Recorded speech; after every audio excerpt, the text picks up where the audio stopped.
On va parler maintenant des examens complémentaires de l'insuffisance cardiaque. Alors tout d'abord, la biologie. On peut doser le BNP ou le NT-proBNP, leur augmentation donnant des renseignements équivalents.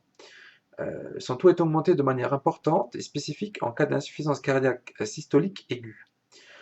Cette augmentation est moins constante en cas d'insuffisance cardiaque chronique ou si elle est de type diastolique. Elle est corrélée à la pression de remplissage du ventricule gauche. Sa mesure permet donc un débrouillage rapide des causes d'essoufflement aux urgences, un taux normal rendant très improbable une cause cardiaque. En cas d'insuffisance cardiaque chronique, un taux élevé pourrait signifier un risque plus important de complications. L'élévation du taux de troponine peut orienter vers un problème au niveau des artères coronaires. Elle a intérêt pour évaluer le pronostic lors d'une poussée d'insuffisance cardiaque, une augmentation du taux de celle-ci étant plutôt péjorative. Le retentissement rénal peut se traduire par une élévation du taux de la créatinine et de l'urée. Les effets secondaires des diurétiques peuvent retentir sur le ionogramme sanguin. Le retentissement hépatique, donc le foie cardiaque, peut comporter des tableaux variés.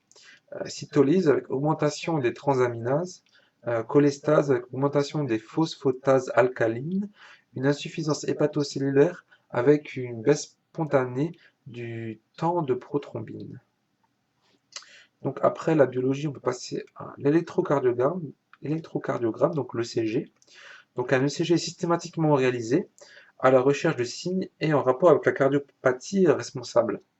Il pourra mettre en évidence une tachycardie sinusale et de manière inconstante des signes d'hypertrophie ventriculaire gauche ou droite, des troubles de la conduction ou du rythme. Donc ça peut être un flutter, une fibrillation auriculaire, une extrasystole ventriculaire. On peut faire une radiographie aussi, une radiographie standard, quoi. Une radiographie pulmonaire peut mettre en évidence suivant le degré d'insuffisance cardiaque.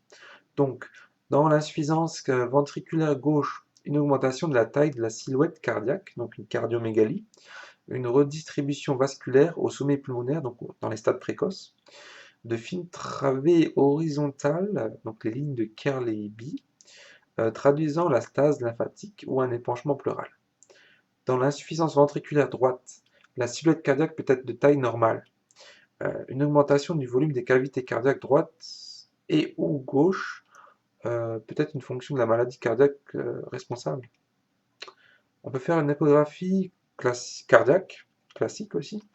La réalisation d'une échographie cardiaque est indispensable. Elle permet de renseigner sur la maladie cardiaque causale, de confirmer ou de quantifier l'insuffisance cardiaque et de rechercher des complications. Ça peut être une fuite mitrale, un thrombus intra-auriculaire ou une hypertension artérielle pulmonaire.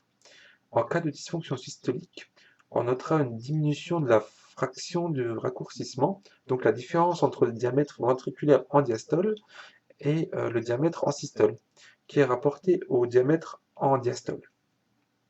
Une diminution de la fraction d'éjection, donc ça c'est la différence entre le volume ventriculaire télédiastolique et le volume télésystolique rapporté au volume ventriculaire télédiastolique. Et donc le ventricule gauche apparaît en règle, dilaté et avec une contractilité diminuée. Donc c'est ce qu'on appelle l'hypokinésie. En cas de dysfonction diastolique, on notera l'absence de dilatation du ventricule gauche, une augmentation de l'épaisseur de sa paroi, d'où une augmentation des pressions entraînant une dilatation de l'oreillette gauche.